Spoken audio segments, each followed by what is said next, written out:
അല്ല, ഞങ്ങൾ ആലോചിക്കുകയായിരുന്നു ഈ വീണെടുത്ത് കിടന്ന് ഉരുളേണ്ട വല്ല കാര്യവും KB ഗണേഷ് കുമാറിനുണ്ടായിരുന്നു. വെറുതെ പൊല്ലാപ്പുണ്ടാക്കിയതല്ലേ ഗണേഷ് കുമാറെ നിങ്ങൾ? എന്നിട്ട് ഇപ്പം നിങ്ങൾ എന്താ പറയുന്നത്? ഇന്ന് നിങ്ങൾ നടത്തിയ വാർത്താ സമ്മേളനം കഴിഞ്ഞ കുറേ ദിവസമായിട്ട് മിണ്ടാണ്ടിരുന്നിട്ട് നിങ്ങൾ തന്നെ ഉണ്ടാക്കിയ പ്രശ്നമാണിതല്ല, മറ്റാരും ഉണ്ടാക്കിയതല്ല. ഇന്ന് നിങ്ങൾ എന്താ പറഞ്ഞത് മാധ്യമങ്ങളോട്? ഇനി ഒരു തീരുമാനവും ഞാനായിട്ട് എടുക്കില്ല. ഒരു മന്ത്രി പറയുക, വകുപ്പ് മന്ത്രി. എന്തൊരു വിഡിത്തമാണ് പറയുന്നത്. പറയാനുള്ളത് ഉദ്യോഗസ്ഥർ പറയും, എൻ്റെ വകുപ്പിലെ ഉദ്യോഗസ്ഥർ പറയും. താൻ പറയുന്നത് സത്യമെന്ന് ദൈവത്തിന് മുന്നിൽ തെളിയും.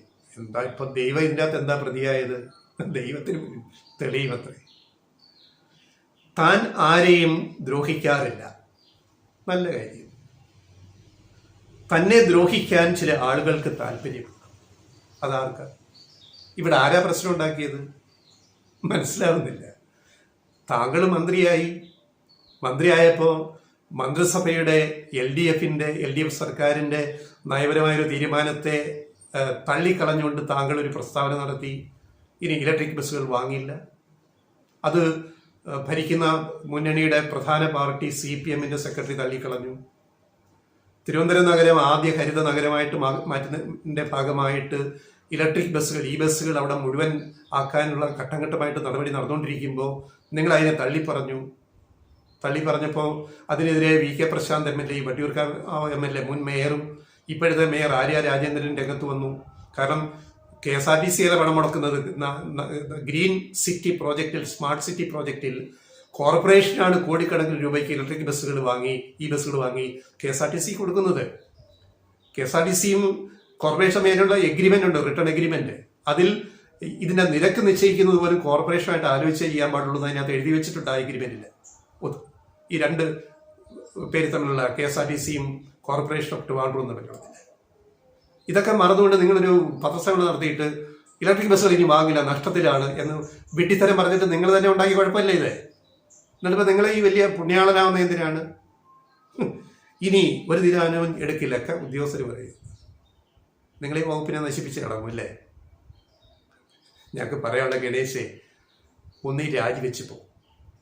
ഈ കഴിഞ്ഞ 2.5 വർഷം ഈ വകുപ്പ് അത്യാവശ്യം നല്ല രീതിയിൽ ആന്റണി രാജു എന്ന മന്ത്രി നടത്തിക്കൊണ്ടു പോയതാണ്. ഒരുവിധം പ്രതീക്ഷ ജനങ്ങൾക്ക് KSRTCയിൽ ഉണ്ടായി, വരുമാനം കൂടി ഒക്കെ നന്നായിട്ട് വരുമ്പോഴാണ് നിങ്ങളുടെ ഈഗോ ആണ് നിങ്ങളെ വഴിയിലാക്കിയത്, കുരുക്കിലാക്കിയത് നിങ്ങൾ തിരിച്ചറിയുക. എന്നിട്ട് നിങ്ങൾ മറ്റുള്ളവരെ കുറ്റം പറയുന്നത് എന്തിനാണ്? നിങ്ങൾ എന്നാ ദൈവത്തെ കൂട്ടുപിടിക്കുന്നത് എന്തിനാണ്? നിങ്ങൾക്ക് പാളിച്ചു പറ്റി, നിങ്ങൾക്ക് തെറ്റുപറ്റി.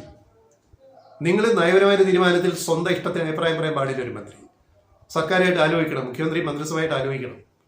പിന്നെ 1, 2 നിങ്ങൾ പറഞ്ഞ ശുദ്ധ വിഡിത്തരമാണ് പറഞ്ഞത്. ഒരു ഡേറ്റ എവിഡൻസും ഇല്ല. ബസ്സുകൾ നഷ്ടത്തിലാണ് നിങ്ങൾ അങ്ങ് തട്ടിവിട്ടു. KSRTC തന്നെ നിങ്ങളുടെ കീഴിലുള്ള ഉദ്യോഗസ്ഥർ തന്നെ അത് തെറ്റാണ്, ഇത് ലാഭത്തിലാണെന്നുള്ള കണക്ക് പുറത്തു വിട്ടില്ലേ? നിങ്ങളുടെ കണക്ക് ആവശ്യപ്പെട്ട് തന്നില്ലേ? നിങ്ങളുടെ ക്ലെയിം എല്ലാം പോയില്ലേ?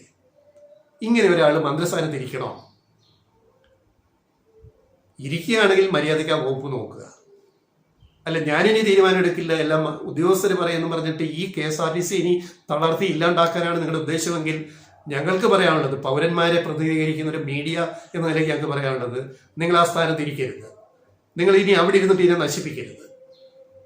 2.5 വർഷം അന്യരാജ്യം വളരെ കഷ്ടപ്പെട്ട് ബുദ്ധിമുട്ടിയാണ് ഇതിനെ ഒരു ലെവലിലേക്ക്, ട്രാക്കിലേക്ക് കൊണ്ടുവരാൻ ശ്രമിച്ചത്. ശമ്പളവും പെൻഷനും കൃത്യമായിട്ട് കൊടുത്തു തുടങ്ങിയപ്പോഴാണ് നിങ്ങൾ വന്നിട്ട് ആകെ അലങ്കോലമാക്കാൻ നോക്കുന്നത്, കഞ്ഞി പാറ്റായി വാരിയിടാൻ നോക്കുന്നത്, അല്ലെ മണ്ണ് വാരിയിടാൻ നോക്കുന്നത്. ഇത് നിങ്ങളുടെ സ്വകാര്യ സ്വത്തൊന്നുമല്ല KB ഗണേഷ് കുമാറിന്റെ. ഒന്നുകിൽ മര്യാദയ്ക്ക് മന്ത്രിയായിട്ട് നിങ്ങൾ വകുപ്പിനെ നിയന്ത്രിച്ച് ഭരിച്ചു കൊണ്ടുപോവുക, സർക്കാരിന്റെ നയ രൂപീകരണത്തിന് അനുസൃതമായിട്ട്, നയത്തിന് അനുസൃതമായിട്ട് KSRTC മുന്നോട്ട് കൊണ്ടുപോവുക, അല്ലെങ്കിൽ രാജിവെച്ച് പുറത്തു പോവുക. വേറെ കഴിവുള്ള ആരെങ്കിലും വകുപ്പ് നോക്കിയുള്ളൂ. നിങ്ങൾക്ക് കഴിവില്ല എന്നല്ല, നിങ്ങൾക്ക് കഴിവില്ലായ്മയല്ല പ്രശ്നം, നിങ്ങൾക്ക് അഹന്തയാണ്, സൂപ്പർ ഈഗോ. അതും വെച്ചുകൊണ്ട് ഈ പരിപാടി മുന്നോട്ട് പോകത്തില്ല. ഇതാണ് ഞങ്ങൾക്ക് പറയാനുള്ളത്. ഇത് തന്നെയാണ് CPMന്റെ അഭിപ്രായം, ഇത് തന്നെയായിരിക്കും മുഖ്യമന്ത്രിയുടെ അഭിപ്രായം, ഇത് തന്നെയായിരിക്കും LDFന്റെ അഭിപ്രായം. ഞങ്ങൾക്ക് അതിനകത്ത് സംശയമൊന്നുമില്ല. ഇങ്ങനെയാണോ നിങ്ങൾ ആ ഒരു മന്ത്രി, നിങ്ങൾ ഇത്രയും കഴിവുള്ള ഒരാൾ നിങ്ങൾ ഇങ്ങനെയാണ് ചെയ്യേണ്ടത്? ഞങ്ങൾക്ക് പറയാനുള്ള അവകാശമുണ്ട്. ഞങ്ങൾ മീഡിയ നിലയ്ക്ക് നമ്മൾ പറയും, ഞങ്ങൾ ജനങ്ങളെയാണ് പ്രതികരിക്കുന്നത്. ഇലക്ട്രിക് ബസ്സുകൾ, ബസ്സുകൾ തിരുവനന്തപുരത്ത് നിർത്തുമെന്ന് പറഞ്ഞപ്പോൾ അവിടെ ആദ്യം പ്രതിഷേധിച്ചത് പൊതുജനങ്ങളാണ്. അവരതിൻ്റെ ഗുണം അനുഭവിക്കുന്നുണ്ട്. സിറ്റി ട്രാഫിക് നഗരത്തിൽ എങ്ങനെ ഭംഗിയായിട്ട് ഇപ്പോൾ പോകുന്നുണ്ട്. ആ ബസ്സുകൾ മുഴുവൻ ലാഭത്തിലാണ്. നേരത്തെ ഓടിയ ഡീസൽ ബസ്സുകളുടെ നഷ്ടത്തിലായിരുന്നു. അതിന്റെ കണക്കല്ലേ KSRTC പുറത്തുവിട്ടത്. ഈ ട്രിവാൻഡ്രം മാതൃക ലോകത്ത് പല നഗരങ്ങളിലും ഇതിനകം വിജയിച്ചു കഴിഞ്ഞാൽ ലണ്ടൻ, അതുപോലെ ബ്രസീൽ, അതുപോലെ അമേരിക്കയിൽ, അതുപോലെ ഈ പറയുന്ന ചൈനയിൽ പല നഗരങ്ങളിലെല്ലാം, തൈവാനിൽ പോലും, കംബോഡിയയിലൊക്കെ വിജയിപ്പിച്ച ഒരു മാതൃകയാണ് തിരുവനന്തപുരത്ത് നടപ്പാക്കുന്നത്. അത് തന്നെ വൈകാതെ കൊച്ചിയിലേക്കും കോഴിക്കോട്ടേക്കും നടപ്പാക്കാൻ പോകുമ്പോഴാണ് നിങ്ങൾ അള്ളു വെക്കുന്ന ഇതിന് ഒരു മന്ത്രിയായിട്ട് വന്നിരുന്നിട്ട് നിങ്ങൾക്ക് എന്ത് മര്യാദയുണ്ട് അതിട്ട് ഗണേഷ് കുമാറിന്റെ. നിങ്ങൾ ആദ്യ ടൈമിൽ മന്ത്രിയാകേണ്ടത് ആളായിരുന്നു ഇടതുമുന്നണിയുടെ മര്യാദ പ്രകാരം. നിങ്ങളെ ആക്കാതിരുന്ന ആരാണ്? നിങ്ങളുടെ പെങ്ങളല്ലേ ഉഷാ മോഹൻദാസ്.